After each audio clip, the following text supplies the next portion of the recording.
आपको बोलने का पर्याप्त मौका दूंगा मैं। आपका दल नहीं देगा तो भी मौका दूंगा। बहुत बहुत धन्यवाद अध्यक्ष जी।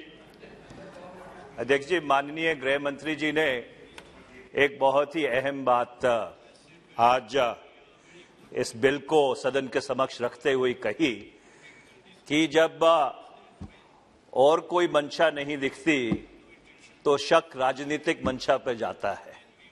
कुछ ऐसी ही कहानी इस विधेयक की भी है, पर मैं उस पर बाद में आऊंगा। अध्यक्ष जी, वर्ष 1991 में दिल्ली के नागरिकों को जो राजनीतिक स्वायत्ता है वो देने की प्रक्रिया तत्कालीन कांग्रेस की सरकार, स्वर्गीय श्री नरसिम्हा राव जी प्रधानमंत्री थे, उन्होंने आरंभ की। 1997 से लेकर 1991 तक दिल्ली में एक मेट्रोपॉलिटन काउंसिल हुआ करती थी, पर जो केंद्र का नियंत्रण था दिल्ली के ऊपर, वो नियंत्रण पूरी तरह से संकीर्ण रहता था और काफी देर से ये मांग उठती आ रही थी कि दिल्ली को राजनीतिक स्वायत्ता देने की जरूरत है। और 1991 में जो धारा 239 ए है भारत के संविधान की, उसको संविधान में जोड़ा गया। जो national capital territory of Delhi का कानून है उसको पारित किया गया और दिल्ली में एक विधानसभा बनी और दिल्ली में जो लोगों की आशाएं और आकांक्षाएं थी उसको पूरा करने की ओर एक कदम बढ़ाया गया।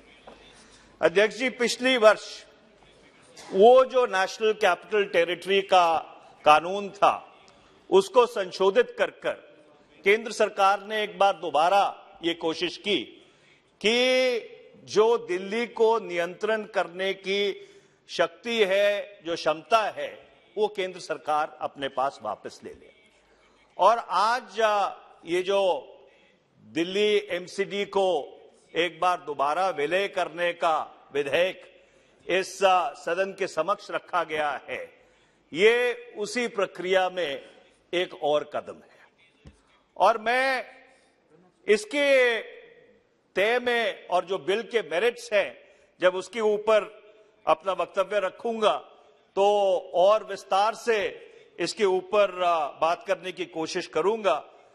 पर अध्यक्ष जी, जब इस बिल को पुनर्स्थापित किया जा रहा था उस समय हमने सरकार की लेजिस्लेटिव कॉम्पिटेंस के ऊपर कुछ सवाल उठाए थे और मैं उन सवालों को विस्तार पूर्वक आज इस सदन में रखना चाहता हूं।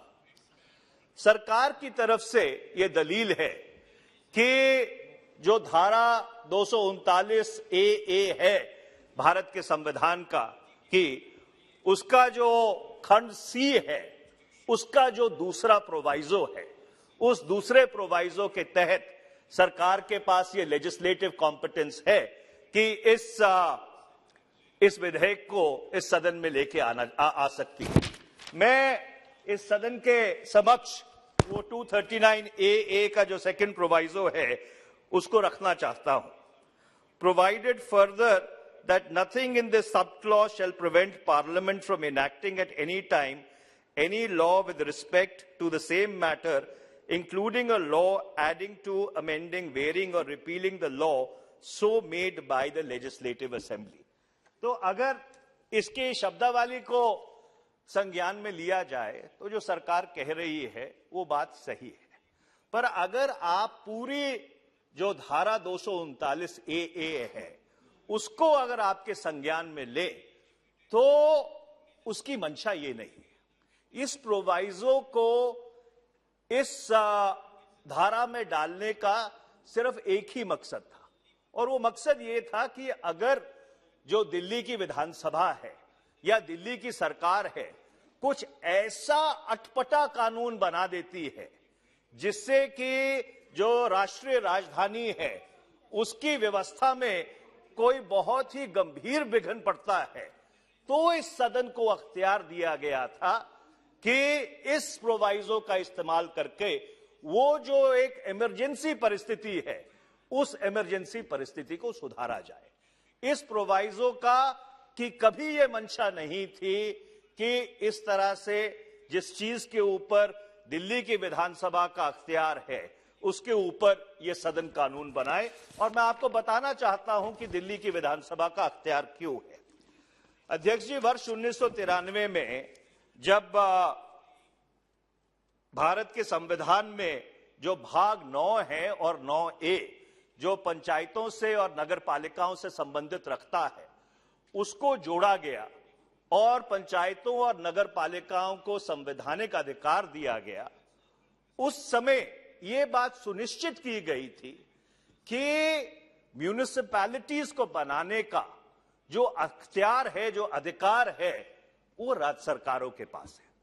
और अगर आप संविधान की धारा 243P और 243Q को अपने संज्ञान में लें तो उसमें जो शब्द इस्तेमाल किया गया है वो शब्द इस्तेमाल किया गया है गवर्नर। अब ये कहा जा सकता है कि दिल्ली के संदर्भ में बहुत सारे ऐसे अख्तियार हैं जो लेफ्टिनेंट गवर्नर के पास हैं, जो केंद्र सरकार के निर्देश पर वो इस्तेमाल करते हैं। पर अगर आप उस धारा को गंभीरता से पढ़ें और ध्यान से पढ़ें तो आप पाएंगे कि उसमें साफ साफ जो उसकी मंशा है, जो लेजिस्लेटिव इंटेंट है, वो लेजिस्लेटिव इंटेंट ये है कि लोकल बॉडीज का जो अख्तियार है वो राज्य सरकार के पास रहना चाहिए। इसके साथ साथ अध्यक्ष जी, किसी भी संविधान की धारा को आइसोलेशन में नहीं पढ़ा जा सकता। जो धारा 239A है उसको संविधान की धारा 246 जो 7वां शेड्यूल है उसकी एंट्री 5 के साथ पढ़ने की जरूरत है। और वो एंट्री 5 साफ साफ ये कहती है that the power to constitute municipal corporations lies with the state government. वो राज्यों के अधिकार क्षेत्र में पड़ता है। इसके साथ साथ अध्यक्ष जी, जो ट्रांजैक्शन ऑफ बिजनेस रूल्स गृह मंत्रालय ने क्रियान्वित किए एनसीटी ऑफ दिल्ली के संदर्भ में, उसकी अगर आप रूल 8 को एंट्री 1 को अपने संज्ञान में लें, उससे भी यह साफ जाहिर होता है कि मंशा यही थी कि लोकल बॉडीज दिल्ली सरकार के अख्तियार क्षेत्र में रहे। जो एलोकेशन ऑफ बिजनेस रूल्स हैं एनसीटी दिल्ली के, जो गृह मंत्रालय ने 1 दिसंबर 1993 को क्रियान्वित किए थे, उसकी जो एंट्री 26 है लोकल सेल्फ गवर्नमेंट, उसको अर्बन डेवलपमेंट जो शहरी विकास मंत्रालय है दिल्ली सरकार का, उसके अधीन रखा गया था।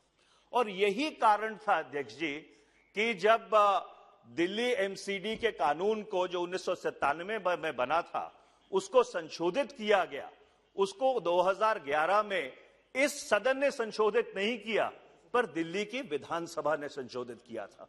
और इसीलिए मैं बहुत ही अदब और सत्कार के साथ यह बात कहना चाहता हूं कि अगर किसी सदन को लेजिस्लेटिव कॉम्पिटेंस है इस कानून को संशोधित करने की, वो दिल्ली विधानसभा को है और ना कि भारत की संसद को। ये मैं जो आपत्ति है अपनी इस विधेयक के संदर्भ में बहुत साफ तौर पे दर्ज कराना चाहता हूं। अब मैं इसके मेरिट्स पे आता हूं। ये कहा गया statement of objects and reasons में, और गृह मंत्री जी ने भी इस बात की का उल्लेख किया कि ये जो तीनों कॉरपोरेशंस बनी थी इनमें रिसोर्स गैप बहुत ज्यादा है। जो दक्षिणी दिल्ली की कॉरपोरेशन है, क्योंकि आमतौर पे वो एफ्लुएंट एरिया माना जाता है, शायद उसके पास रिसोर्सेज ज्यादा थे।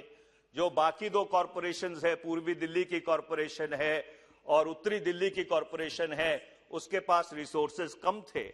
पर अगर जो आंकड़े सार्वजनिक हुए हैं उसको आप अपने संज्ञान में दो, तो वर्ष 2014-15 में जब दिल्ली में राष्ट्रपति शासन था तो दिल्ली सरकार द्वारा तीनों कॉरपोरेशंस को 4,380 करोड़ रुपया ट्रांसफर किया गया था। ये जो रकम है ये बढ़कर 2021-22 में 6,172 करोड़ हो गई।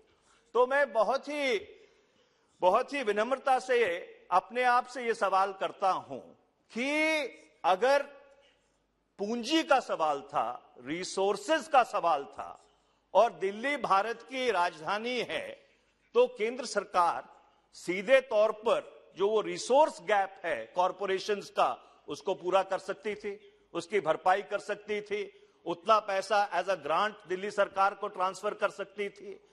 इसमें ये तीनों कॉरपोरेशंस को विलय करने की क्या क्या जरूरत पड़ गई, ये मुझे समझ नहीं आया। अगर जो रिसोर्स कंस्ट्रेंट है, सिर्फ हम उस रिसोर्स कंस्ट्रेंट को एड्रेस करने की कोशिश कर रहे थे। दूसरा, अध्यक्ष जी, अगर आप ये जो विधेयक है इसका क्लॉज 5C6 को अपने संज्ञान में ले, जो सेक्शन 3 को संशोधित करता है, उसमें कोई क्लैरिटी नहीं है कि कौन से डिलिमिटेशन के बाद, कौन सी रायशुमारी के बाद ये जो नई कॉरपोरेशन है ये गठित की जाएगी। क्योंकि उसमें लिखा हुआ है कि आफ्टर द डिलिमिटेशन। जहां तक मेरी जानकारी है, जो 2021 की डिलिमिटेशन थी उसको स्थगित कर दिया गया है कोविड-19 की वजह से। अभी तक कोई इसमें क्लैरिटी नहीं है कि 2021 की डिलिमिटेशन कब होगी, इस वर्ष होगी, अगले वर्ष होगी, या सरकार इन कॉन्स्टिट्यूएंसीज को बनाने के लिए, दिल्ली की नई कॉरपोरेशन को बनाने के लिए 2011 की जो डिलिमिटेशन है उसका इस्तेमाल करेगी। तो इसमें एब्सोल्युटली कोई इसमें क्लैरिटी नहीं है। तो मैं गृह मंत्री जी से यह स्पष्टीकरण चाहता हूं कि ये जो डिलिमिटेशन का जिक्र किया गया है, ये कौन से आंकड़े आप इस्तेमाल करेंगे, और अगर जो 2021 की डिलिमिटेशन है वो 2023 तक पूरी नहीं हुई, तो क्या दिल्ली में अगले 2 साल म्युनिसिपल कॉरपोरेशन का गठन नहीं होगा? इसके ऊपर स्पष्टीकरण जरूरी है। इसके अलावा ये जो क्लॉज 13 है इस विधेयक का, जो सेक्शन 514A को इसमें डालता है, उसमें लिखा गया है कि केंद्र सरकार एक स्पेशल ऑफिसर लगा सकती है जब तक नई कॉरपोरेशन का गठन नहीं होता। तो इससे ऐसा प्रभावित होता है कि जिस तरह से पिछले वर्ष एनसीटी दिल्ली के कानून को संशोधित करके सारे अख्तियार लेफ्टिनेंट गवर्नर को दिए गए हैं, उसी तरह से इस एमसीडी के कानून को संशोधित करके, और जब तक डिलिमिटेशन नहीं होती 1 साल 2 साल, इस स्पेशल ऑफिसर के माध्यम से केंद्र सरकार दिल्ली की म्युनिसिपैलिटी को चलाना चाहती है। मैं बहुत ही अदब और सत्कार के साथ पूछना चाहता हूं कि क्या ऐसी व्यवस्था लोकतांत्रिक प्रणाली में सही है कि केंद्र सरकार सीधे तौर पे, चाहे राष्ट्रीय राजधानी हो या कोई देश का और केंद्र शासित प्रदेश हो, कि ये जो म्युनिसिपैलिटीज हैं उनको सीधे तौर पर चलाने की कोशिश करे? और क्या ये जो पार्ट 9 और 9A है भारत के संविधान का, उसकी अवमानना नहीं है? जब ये इस विधेयक के ऊपर चर्चा हो रही थी तो ये उम्मीद किया जा रहा था कि बहुत ही बुनियादी कुछ बदलाव दिल्ली के सिविक गवर्नेंस स्ट्रक्चर में ये कानून लेके आएगा, ये विधेयक लेके आया था। अगर दिल्ली में सीधे तौर पर मेयर की इलेक्शन होती, कोई डायरेक्ट ट्रांसफर होता केंद्र सरकार से जो लोकल बॉडीज हैं उसके फंड्स का, कोई नया एग्जीक्यूटिव डिसीजन मेकिंग का स्ट्रक्चर को पुनर्स्थापित किया जाता, तो एक मॉडल बनता। और सिर्फ दिल्ली के लिए ही नहीं, इस देश में जो बाकी बड़े शहर हैं, जो महानगरियां हैं, और अगर अध्यक्ष जी आप बाहर देखें, दुनिया के कई मुल्कों में देखें, जो शहर हैं, बड़े शहर हैं, मेट्रोपॉलिटन काउंसिल्स हैं, वो डायरेक्टली मेयर एंड काउंसिल की से चलाए जाते हैं। हमारे भी कई प्रदेशों में डायरेक्ट मेयर के इलेक्शन होते हैं। तो कुछ इस तरह का अगर बदलाव सरकार लेके आती तो इस बिल का कुछ औचित्य बनता है। आखिरी में अध्यक्ष जी मैं एक बात कहना चाहूंगा, और मैं किसी पे दोषारोपण नहीं कर रहा, कोई टोका टाकी नहीं कर रहा, पर एक आम जो चर्चा है और जो चीजें सार्वजनिक हुई हैं कि 9 मार्च 2022 को जो दिल्ली की राज्य चुनाव आयोग था, उसने एक प्रेस वार्ता बुलाई थी कि भाई जो तारीखें हैं अगले चुनाव की, म्यूनिसिपैलिटी के चुनाव की, उसको मुकर्रर करने के लिए आखिरी मोमेंट पर शायद उनको कोई खत लिखा गया गृह मंत्रालय द्वारा कि हम ये तीनों कॉरपोरेशंस का विलय कर रहे हैं, आप इसको स्थगित कर दीजिए। तो ये जो हमारी संस्थाएं हैं, जो चुनाव आयोग हैं, उनकी स्वायत्ता के ऊपर भी एक बहुत बड़ा प्रश्न खड़ा करता है, जिसके बहुत दूरगामी परिणाम भारत के लोकतंत्र पर, भारत की लोकतांत्रिक प्रणाली पर पड़ेंगे। तो इसलिए मैं बहुत ही अदब और सत्कार के साथ अपनी बात समाप्त करता हुआ अध्यक्ष ये कहना चाहता हूं, दोहराना चाहता हूं कि ये जो विधेयक है ये इस सदन की लेजिस्लेटिव कॉम्पिटेंस के बाहर है, और अगर किसी सदन को अख्तियार था इस विधेयक को संशोधित करने का या दिल्ली म्यूनिसिपल कॉर्पोरेशन एक्ट 1957 को संशोधित करने का, तो वो दिल्ली विधानसभा के पास है। बहुत बहुत धन्यवाद अध्यक्ष। रमेश विदुड़ जी।